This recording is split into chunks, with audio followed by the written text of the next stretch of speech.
당장 시행해야 될 것은 두 가지입니다. 재벌 총수의 전횡을 막기 위해 의사결정 과정을 민주화하는 것과 대기업의 불공정 거래, 즉 반칙과 횡포를 막는 것이 시급합니다. 이를 위해 즉각 상법 개정에 나서겠습니다. 경제민주화를 위한 또 하나의 시급한 과제는 공정거래위원회의 전속고발권을 폐지하는 것입니다.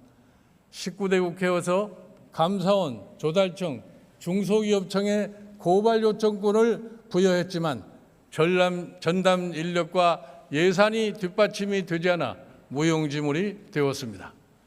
전속 고발권의 실질적 폐지는 한국 경제의 일상화된 독과점의 폐해에 손을 대겠다는 국민적 의지의 상징이 될 것입니다. 또한 실제 큰 효력을 발휘할 수가 있습니다. 다시 한번 말씀드립니다. 재벌의 의사결정 민주화를 위한 상법 개정, 대기업의 횡포를 막기 위한 공정거래위원회의 전속고발권 폐지 등은 더불어민주당이 20대 국회에서 반드시 이루어내겠습니다.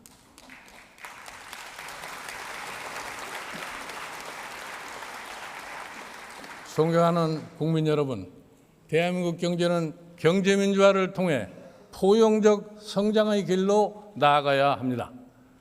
포용적 성장은 현 정부가 추진하는 낡은 성장 전략이 불평등만 심화시켰을 뿐이 아니라 더 이상 성장도 이끌지 못했다는 국제적 공감에 입각한 새로운 성장 모델입니다.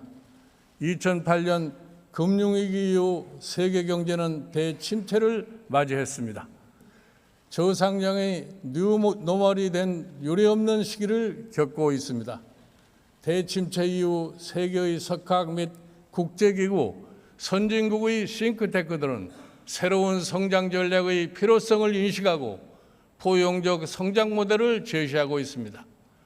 포용적 성장은 자본주의 불확실성을 제거하고 자본주의 안정적 발전을 도모하자는 것입니다. 포용적 성장의 핵심은 불평등 해소를 통해 성장 동력을 얻는 것입니다. 지난 30년 대기업 중심 경제 정책으로 벌어진 소득 격차를 해소하여 내수를 확보하고 성장을 모색하자는 전략입니다. 모든 경제 주체들에게 경제 성장이 기여할 수 있는 기회의 균등이 보장되고 경제 성장을 통하여 물질적, 비물질적 혜택이 전 사회 구성원에게 공평하게 분배되어야 성장이 지속될 수 있다는 것이 포용적 성장론인 것입니다. 이를 위해 국가는 시장에 개입하여 소득 재분배, 노동시장, 보건의료, 교육, 환경정책 등을 설계하고 지속적인 고용 창출과 성장이 이루어질 수 있도록 해야 합니다.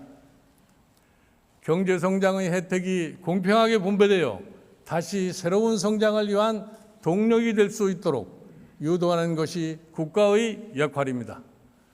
또한 제도적 지원에도 불구하고 빈곤을 벗어나지 못하는 계층에 대해서는 사회 안전망 강화를 통하여 인간으로서 품위를 유지하며 살아갈 수 있도록 지원해야 합니다.